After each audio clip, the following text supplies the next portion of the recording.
السلام عليكم ورحمة الله وبركاته.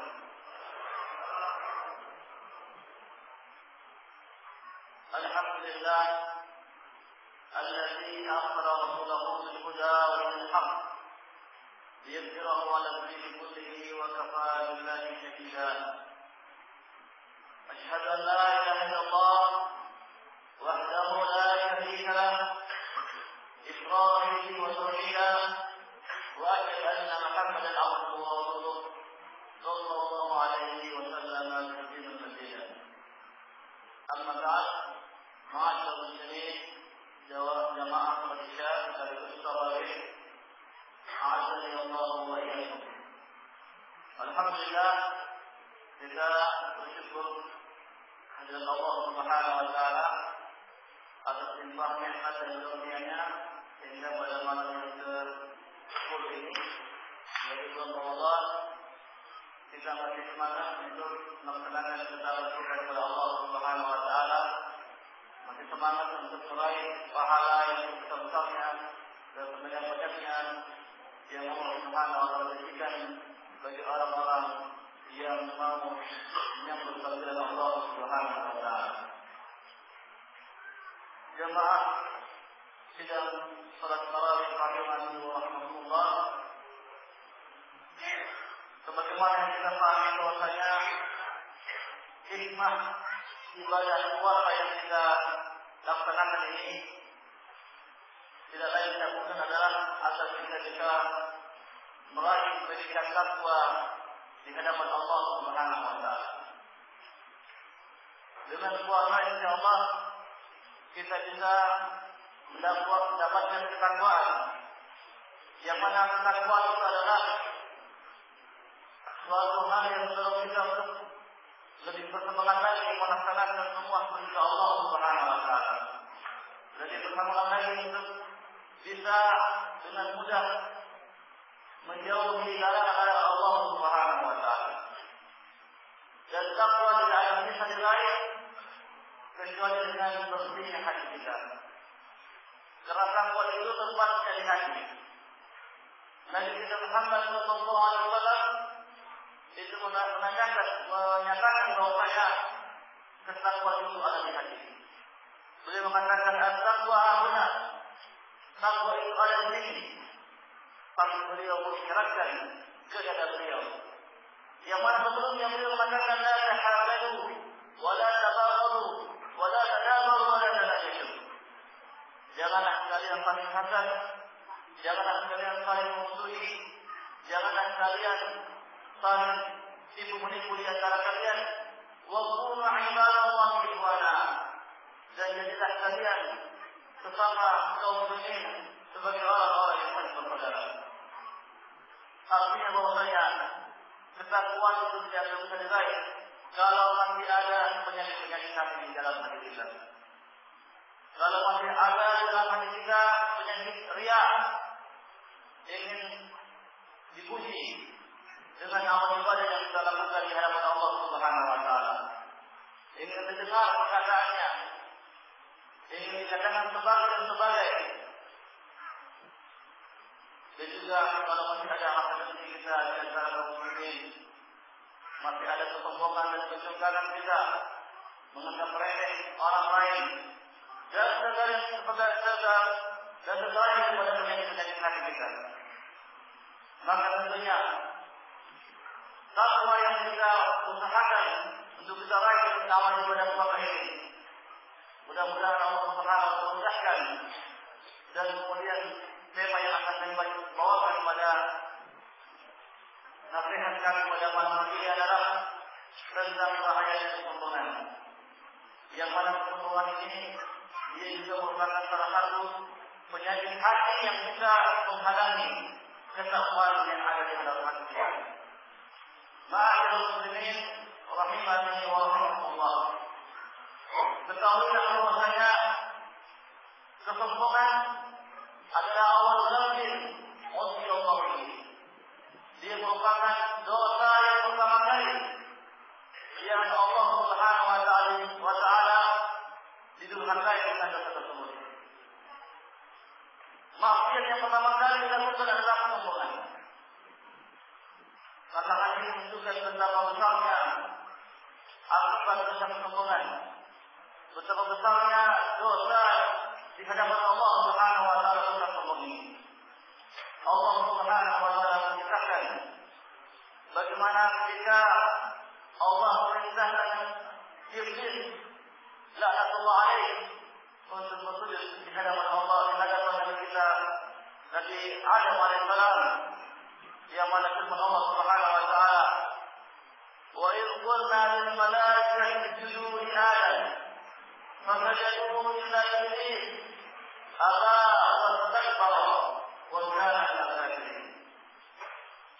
Dan ketika kami katakan kepada malaikat agar bersujudlah kalian kepada Adam, maka fasajadu, para malaikat semuanya bersujud. Illa iblis, kecuali iblis. Jadi katakan bahwa kita bahwasanya iblis dahulunya termasuk malaikat, termasuk antara golongan para malaikat. Namun kemudian dia keluar dari golongan malaikat dengan kesombongan yang ada pada dirinya. Fasajadu illa iblis, mereka para malaikat semuanya sujud kecuali iblis. Allah wastakbara wa kana minal kafirin, yang membuat enggannya iblis untuk bersujud di hadapan Nabi Adam alaihissalam adalah karena kesombongan. Dia enggan dan pernah sombong di hadapan Allah Subhanahu wa taala. Wa kana minal kafirin, maka jadilah dia termasuk hamba Allah yang kafir kepada Allah Subhanahu wa taala. Ma'asyiral muslimin rahimani wa rahimakumullah, kesombongan bukanlah ditunjukkan dengan ketika kita berpakaian bagus di hadapan orang, ketika kita memakai sendal atau sepatu yang bagus di hadapan orang. Bukan itu yang dikatakan kesombongan. Tapi kesombongan menurut Islam Nabi kita Muhammad sallallahu alaihi wasallam adalah sebagaimana yang dijelaskan dalam satu hadis dari sahabat Abdullah bin Mas'ud radhiyallahu anhu, bahwa dari Nabi sallallahu alaihi wasallam beliau bersabda, "La yadkhulul jannata man kana fi qalbihi mithqala dzarratin min al-kibr." Tidak ada masuk surga hamba Allah yang dia itu ada dalam hatinya sebesar biji zarrah, biji yang amat sangat kecil dari kesombongan. Hanya dengan kesombongan yang ada dalam hati seorang, walaupun dia amat sangat kecil, tapi ini bisa menjadi sebab terhalangnya seseorang masuk ke dalam surga Allah Subhanahu wa taala. Kemudian ada salah seorang dari sahabat Nabi berkata, memahami bahwasanya sombong itu adalah ketika dia menampakkan pakaian bagus di hadapan orang. Ketika dia memakai sendal yang bagus, maka dia mengatakan, "Inna rajulan yuhibbu an yakuna thawbuhu jamil wa na'luhu hasanah." Dia katakan bahwa bukankah orang itu senang kalau baju itu bagus, senang kalau sendalnya itu bagus. Maka kemudian Nabi menurunkan pemahaman sombong yang benar. Beliau mengatakan, "Inna Allah jamil yuhibbul jamal." Sesungguhnya Allah Subhanahu wa taala itu Maha Indah dan menyukai yang indah-indah. Beliau mengatakan bahwasanya al-kibr, sombong itu adalah batrul haq wa ghamdun nas. Karena ketika kita menolak kebenaran, setelah jelas kebenaran itu di hadapan kita, kemudian juga kita ghamdun nas, meremehkan manusia yang lain. Maka kapan kita mendapat seperti ini, setelah jelas kebenaran, baik itu kebenaran tentang perkara agama Allah Subhanahu wa taala, ataukah kebenaran dalam artian perkara keduniaan, kita menolaknya karena kesombongan kita, maka itulah dia sombong yang hakiki. Dan juga kapan kita meremehkan orang lain, menganggap kita lah yang paling segalanya, paling tiada segala yang paling orang lain, maka itulah kesombongan menurut Nabi kita Muhammad sallallahu alaihi wasallam. Ma'asyiral muslimin rahimani wa rahimakumullah. perkara kesombongan ini amat sangat bahaya. Karena kesombongan dialah yang menyebabkan kafirnya para umat-umat Rasul. Umat Rasul yang terdahulu itu mereka dikafir dengan kesombongan mereka. Di dalam Al-Quran, surah An-Nahl ayat yang ke-14, Allah Subhanahu wa taala berfirman, "Wa jahadu biha wa sayqanatha anfusuhum zulman wa 'udwa. Fanzur kaifa kana 'aqibatul mufsidin." Wa jahadu biha. Umat-umat Rasul yang terdahulu itu mengingkari ajaran Rasul mereka. Wa sayqanatha anfusuhum, padahal hati mereka meyakini benar hal tersebut. Zulman wa 'udwa. Dengan kemudian dan merasa malu, merasa lebih tinggi, merasa lebih kedudukannya dibanding yang lainnya, bahkan dibanding para ulama yang Allah Subhanahu wa taala utus kepada mereka. Lalu kaifa kana 'aqibatul mufsidin? Maka lihatlah bagaimana akibat dari orang-orang yang berbuat keburukan di muka bumi. Jadi jangan saja jemaah bahwasanya kesombongan ini bisa menjauhkan kita kafir, bisa menyebabkan kita mengingkari ajaran agama Nabi kita Muhammad sallallahu alaihi wasallam. Bahkan bahaya daripada kesombongan adalah al-kibru yang ma'ul-mutakbir al-iqra'ullah. Kesombongan bisa menghalangi orang yang mempunyai kesombongan tersebut untuk beribadah kepada Allah Subhanahu wa taala, untuk berdoa kepada Allah Subhanahu wa taala. Jangan sampai kemalasan kita untuk beribadah kepada Allah, kemalasan kita untuk tidak mau melakukan sholat di hadapan Allah Subhanahu wa taala karena kesombongan yang ada dalam hati kita. Lihatlah bagaimana Allah Subhanahu wa taala menjelaskan dalam Al-Quran. Wa qala rabbukum ud'uni astajib lakum. Inna alladhina yastakbiruna 'an ibadati sayadkhuluna jahannama dakhirin. Rabbu, pencipta kalian telah menyatakan dalam firman-Nya, "Ud'uni." Kalian semua wahai hamba-hamba Allah, berdoalah kalian kepada Allah. Berdoalah kalian kepada Allah Subhanahu wa taala. Astajib lakum. Pasti saya akan menjadi baik. Pasti saya akan kabulkan doa kalian. Inna alladhina yastakbiruna 'an ibadati. Sesungguhnya orang-orang yang berlaku sombong untuk tidak melakukan ibadah di hadapan Allah Subhanahu wa taala dari hulu jahannam dakhirin. Maka balasannya mereka akan masuk ke dalam jahannam dakhirin, dalam keyakinannya. Ma'asyiral muslimin rahimani wa rahimakumullah. Ini bahaya di antara bahaya daripada kesombongan itu adalah kita menghalangi kita untuk berdoa kepada Allah. Pada sesungguhnya kita adalah hamba Allah, kita lah yang membutuhkan Allah. Banyak perkara-perkara yang tidak kita ketahui kepada kejadiannya di masa depan. Kalau kita tidak banyak-banyak berdoa kepada Allah, mengharapkan dengan Allah, meridhoan Allah, tapi karena kesombongan merasa mampu, merasa bisa untuk meraih apa yang akan terjadi di masa depan, maka dia tidak membutuhkan bimbingan Allah, dia tidak membutuhkan pertolongan Allah Subhanahu wa taala. Ma'asyiral muslimin rahimani wa rahimakumullah. Juga katakan para ulama kita bahwasanya akibat daripada kesombongan adalah bisa menjadikan manusia itu tidak mengamalkan daripada sunnahnya Rasulullah SAW. Dalam satu hadis disebutkan dari sahabat Salamah bin Al-Aqwa radhiyallahu anhu bahwasanya ada seorang laki-laki yang ada di sisi Nabi sallallahu alaihi wasallam ketika itu sedang makan bersama Rasulullah sallallahu alaihi wasallam. Maka dilihat oleh seorang yang makan dengan tangan kirinya. Maka Nabi mengatakan kepada orang tersebut, "Kul bi yaminik." Wahai fulan, makanlah kamu dengan tangan kananmu. Maka orang mengatakan, saya tidak bisa. Saya tidak bisa, bukan karena dia tidak bisa dari tangan kanannya, tapi karena dia sombong. Kemudian dikatakan lagi, "Kul bi yaminik." Makanlah dengan tangan kanannya. Untuk kedua kali dia mengatakan, saya tidak mampu. Padahal dia mampu. Maka mana sudah kibar.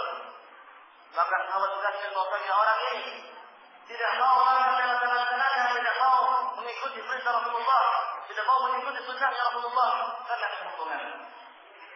Fama rafa'a ini. Maka kemudian ternyata tangan kirinya tidak mampu dia angkat, maka nanti yang ada tangan kirinya tidak bisa diangkat untuk dimasukkan ke dalam mulutnya. Maka inilah akibat dan hukuman dari Allah Subhanahu wa taala bagi orang-orang yang menyelisihi sunnahnya Rasulullah sallallahu setelah adanya perintah, dan lebih parah lagi yang menghalangi dia untuk tidak mengikuti sunnah Rasulullah, itu karena kesombongan. Bahkan bisa jadi kita sudah tahu dari Rasulullah, terutama ketika kita melakukan dan mengamalkan sunnah Rasulullah sallallahu, kita tidak mau melihat jangan-jangan itu karena kesombongan yang ada dalam diri kita. Dengan itu adalah merupakan salah satu tanda bahwasanya orang yang tidak tahu dan enggan untuk melaksanakan sunnah Rasulullah bisa jadi ada kesombongan yang menghalanginya di dalam dirinya. Ma'al muslimin rahimahullah, orang yang juga jauh dari ini. Karena dia merasa bahwa dia paling tahu. Orang sombong tidak mau menghadiri majlis ilmu, tidak mau menghadiri majlis ta'lim yang tidak daripadanya agama Allah Subhanahu wa taala. Maka kata-kata lain daripada yang dunia juga mungkin mereka tidak mau melaksanakannya, mau mencarinya, hidup dengan kesombongan. Sebagaimana yang dijelaskan oleh para ulama di antara yang telah tabi'in, murid daripada sahabat Nabi yang bernama Mujahid mengatakan la yata'allamu ilma al-mustahi wal mustakbir. Tidak akan bisa mendapatkan ilmu, mempelajari ilmu orang yang mustahi, orang yang ada rasa malu tapi malu yang tercela. Karena semestinya rasa malu itu dia membawa kepada perkara yang baik, menahan dia dari melakukan kemaksiatan. Tapi ini adalah rasa malu itu malu yang tercela. Wal mustakbir, dan orang yang ada rasa sombong dalam hatinya. Dan seperti itulah hukuman bagi orang yang sombong. Maka hukuman di dunia sebagaimana firman Allah Subhanahu wa taala dalam surat Al-A'raf ayat 146. Allah Subhanahu wa taala berfirman, "Sa'asrifu 'an ayati alladziina yatakabbaruna fil ardi bighairi haqq." Maka saya akan palingkan dari ayat-ayatku, saya akan palingkan dia dari hidayah Allah Subhanahu wa taala. Karena kita meraih dari Allah tentunya melalui ayat-ayat Allah Subhanahu wa taala. Dia disesatkan oleh Allah Subhanahu wa taala. Maka kata Allah, saya palingkan dari ayat-ayat kepada orang-orang yang yatakabbaruna fil ardi, yang mereka berlaku sombong di muka bumi ini, bighairi haqq, tanpa alasan yang benar. Bukan berarti bahwasanya kalau ada alasan benar berarti kita bisa berlaku sombong, tidak. Karena semua kesombongan itu alasan apapun dia bukanlah kebenaran di sisi Allah Subhanahu wa taala. Ma'al muslimin rahimani wa rahmatullah. Sufyan bin Uyainah rahimahullah pernah menjelaskan, "Man kana ma'siyatuhu fi syahwatin fardu lahu taubah." Barang siapa yang melakukan kemaksiatan hanya karena hawa nafsunya saja, maka fardu kita doakan semoga dia bisa diterima tobatnya di sisi Allah Subhanahu wa taala. Kenapa? Karena fa inna Adam alaihi salam awal mustahiyan fa ghafara lahu fataba alaihi. Karena Nabi Adam alaihi salam itu pernah melakukan kemaksiatan karena mustahiyan, karena keinginan hawa nafsunya. Kemudian dapat sedikit dari syaitan dan mengikuti hawa nafsunya.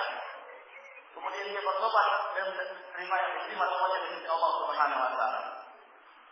Wa idza kana ma'siyatuhu min kibrin. Kemudian Sufyan bin Uyainah melanjutkan nasihatnya.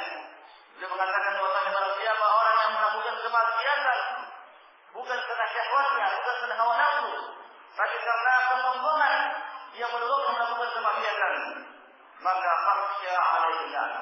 Kita khawatirkan orang itu terkena laknat dari Allah Subhanahu wa taala.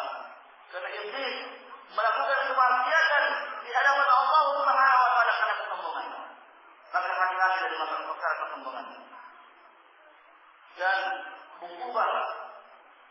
keuntungan orang yang berlaku sombong di akhirat jauh lebih pedih, jauh lebih pedih di sisi Allah Subhanahu wa taala.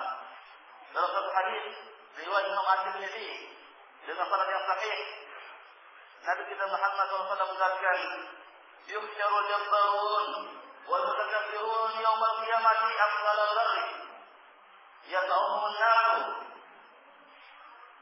yabja'uhum dhillu min kulli makan."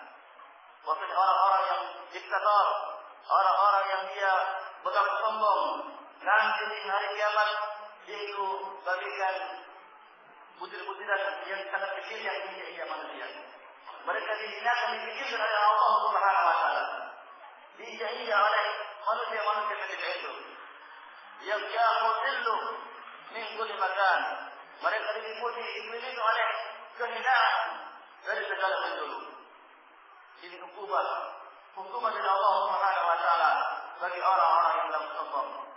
Dan tentunya tidak ada yang bisa memalingkan kita dari kesombongan kecuali kita banyak-banyak berlindung kepada Allah Subhanahu wa taala dan kembali bermuhasabah, introspeksi diri kita, sejauh mana diri kita di hadapan Allah, apakah selama ini kita berlaku sombong di hadapan Allah atau tidak.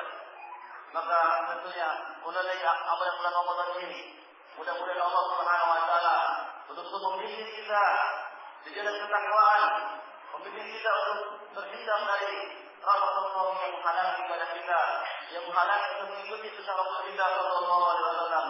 Semoga Allah Subhanahu wa taala memudahkan kita untuk mengamalkan semua apa yang bulan Ramadan ini dan menerima puasa kita, menerima ibadah kita dan dimasukkannya kita semuanya ke dalam surga ya rabbal alamin. Subhanallahumma rabbana wa bihamdika asyhadu an la ilaha illa anta astaghfiruka wa atubu ilaik. Wa sallallahu alaihi wa Muhammadin wa ala alihi wa sahbihi ajma'in. Wa akhiru da'wana alhamdulillahi rabbil alamin. Wassalamu alaikum warahmatullahi wabarakatuh.